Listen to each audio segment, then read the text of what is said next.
The Unsolved Disappearance of Madeleine McCann. The apartment was silent when police first stepped inside. Not the peaceful kind of silence, but the kind that feels wrong. Heavy. Watching. It was just after 10 p.m. on May 3, 2007, in Praia da Luz, a quiet holiday resort town on Portugal's Algarve coast. The lights were still on inside apartment 5A at the Ocean Club complex. The sliding patio doors were open. A child's bed sat pushed against the wall. The blankets were folded back, as if someone had been sleeping there moments earlier. But 3-year-old Madeleine McCann was gone. No signs of a struggle. No broken furniture. No blood. Just an empty space where a little girl should have been. Her pink blanket. Still there. Her favorite stuffed toy. Left behind. Outside, the warm night air carried the distant sounds of vacationers. Clinking glasses, quiet laughter, waves brushing the shore. It should have been an ordinary evening. Instead, within minutes, it became one of the most infamous missing child cases in modern history. Resort staff locked down exits. Guests were told to stay inside. Police combed the complex with flashlights, scanning gardens, pools, dumpsters, anywhere a small child could wander. Madeleine's parents, Kate and Jerry McCann, both doctors from the United Kingdom, were frantic. They had been dining with friends at a tapas restaurant just yards away, checking on their children periodically throughout the evening. But during one of those routine checks, Madeleine vanished. At first, authorities treated it as a possible wandering child case. Maybe she woke up. Maybe she went looking for her parents. Maybe she got lost. Search teams expanded through the night. Streets, alleys, beachfront paths. Dogs were brought in. Helicopters scanned from above. Nothing. No footprints. No witnesses. No trace. By morning, the story had exploded beyond Portugal. British media descended on Praia da Luz. Satellite vans lined the streets. Madeleine's face, blonde hair, wide eyes, distinctive mark in her right eye, flooded television screens across Europe and North America. Interpol was alerted. Airports were monitored. Borders flagged. But as the hours turned into days, the questions grew darker. Why was there no forced entry? Why was the patio door open? And why did some early investigative details not line up with the timeline given? Then came the moment that changed everything. Portuguese detectives re-entered apartment 5A with forensic teams. This time, they weren't looking for a missing child. They were looking for a crime scene. And what they believed they detected inside that holiday apartment would shift the entire investigation in a direction no one was prepared for. Because the evidence they were about to uncover pointed not outward, toward an abductor, but inward, toward the people who last saw Madeleine alive. And once that suspicion took hold, there was no turning back. Before the headlines, before the helicopters, before the suspicion, there was just a family on vacation. Kate and Jerry McCann had arrived in Praia da Luz, Portugal, in late April 2007 with their 3 children.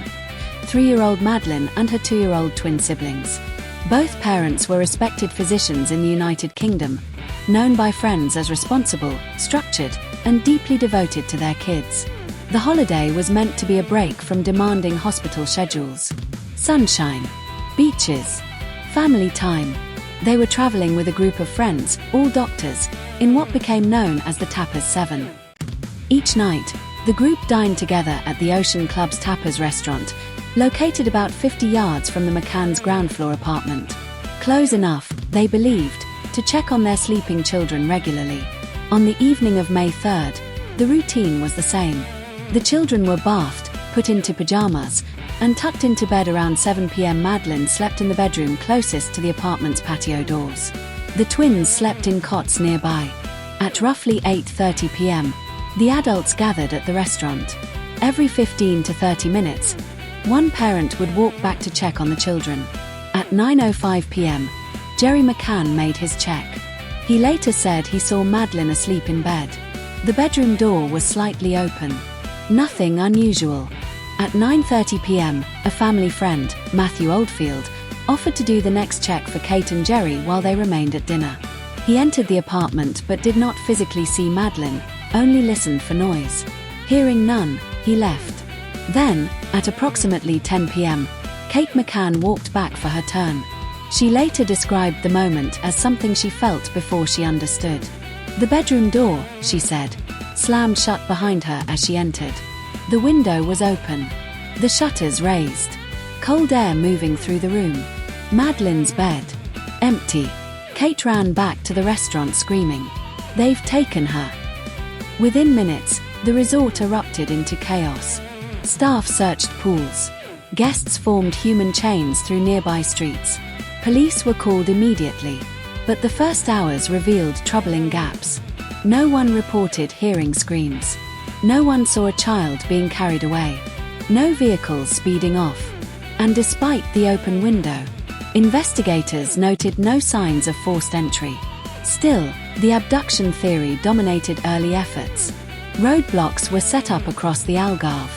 Border alerts issued across Europe. Airports monitored private flights. Meanwhile, media coverage intensified by the hour. Madeleine's case became global almost overnight. But behind the scenes, Portuguese detectives were quietly mapping timelines, rechecking witness statements, measuring distances between the restaurant and the apartment. And as they reconstructed the night minute by minute, small inconsistencies began surfacing. Checks that overlapped. Sightings that conflicted. Doors that may, or may not, have been locked. Then came the first forensic results from apartment 5A. Results that didn't confirm an abduction, but instead suggested something far more complicated. Something that would soon place the McCanns themselves under an investigative spotlight. The shift in the investigation didn't happen publicly at first. It happened quietly, behind sealed forensic reports and closed police briefings. Portuguese authorities brought in specially trained cadaver and blood detection dogs from the United Kingdom, animals used in some of Europe's most complex murder investigations. Their job was simple. Search apartment 5A. Search the surrounding areas. Search any vehicles connected to the McCann family. What they signaled would ignite global controversy. Inside the apartment, one of the dogs alerted near the parents' bedroom wardrobe. Another alert came beside the sofa in the living room. Then again, near Madeleine's soft toy, known as Cuddle Cat.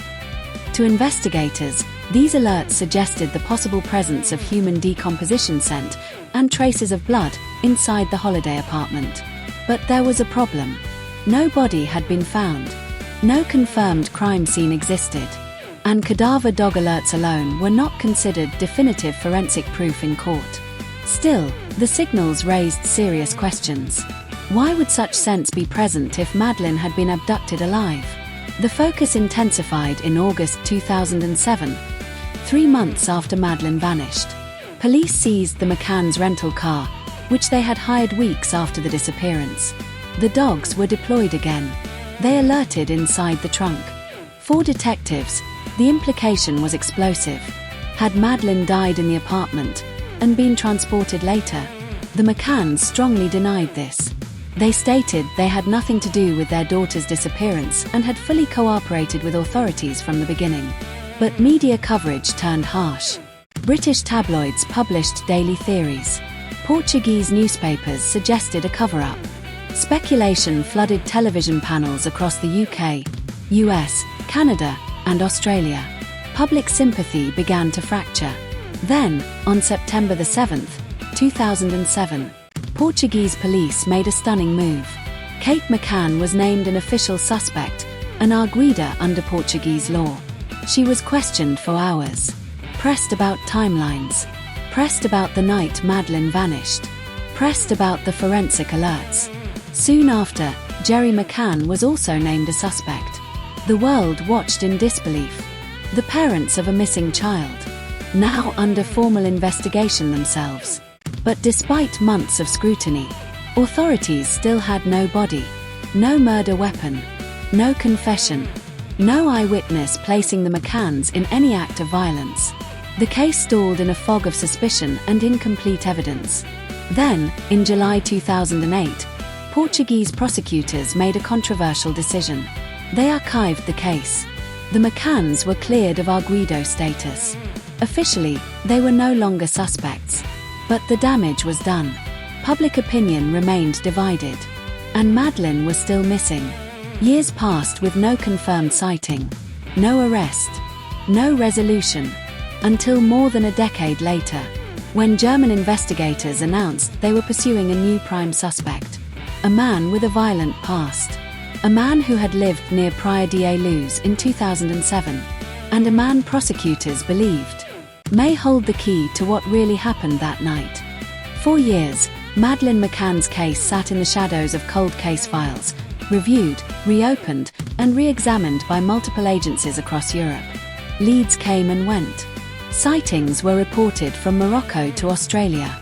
None confirmed. But in June 2020, the investigation took its most dramatic turn in over a decade. German prosecutors stepped forward with a public announcement. They were investigating a new prime suspect. A 43-year-old German national named Christian Bruckner. Unlike previous persons of interest, Bruckner wasn't just loosely connected to the area. He had lived in Praia da Luz around the time Madeleine disappeared. He worked odd jobs. He burglarized holiday apartments. And he had a long criminal record, including convictions for sexual offenses against children. Phone records placed him near the Ocean Club Resort on the night of May 3, 2007. Investigators revealed that a call lasting roughly 30 minutes was made to his phone in the area shortly before Madeleine was reported missing. Even more troubling, Bruckner owned a vehicle that was re-registered the day after Madeleine vanished. German authorities stated publicly they believed Madeleine was dead, the first time any law enforcement agency had made such a declaration with confidence. But they did not reveal the evidence behind that belief. No body. No confirmed crime scene tied to him. No public forensic link released. Searches were conducted in Portugal and Germany. Wells were drained. Properties excavated. Buried items recovered and tested. Still, no definitive physical proof tying Bruckner to Madeleine was announced.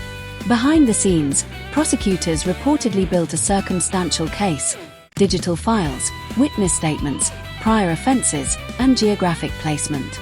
Bruckner denied involvement. He was already imprisoned in Germany for unrelated crimes, including the rape of an elderly American woman in Praia da Luz years after Madeleine's disappearance. As the legal process unfolded, investigators faced a familiar frustration. Suspicion, without resolution. Meanwhile, Madeleine's parents continued their campaign.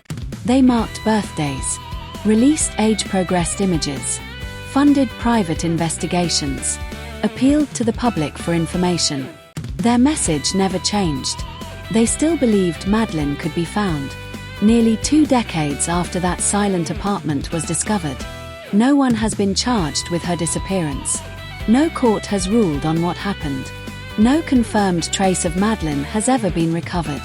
The case remains officially unsolved. And the most haunting question still lingers. On a warm vacation night, inside a locked resort complex, how does a child vanish without a sound? And leave behind no trace at all?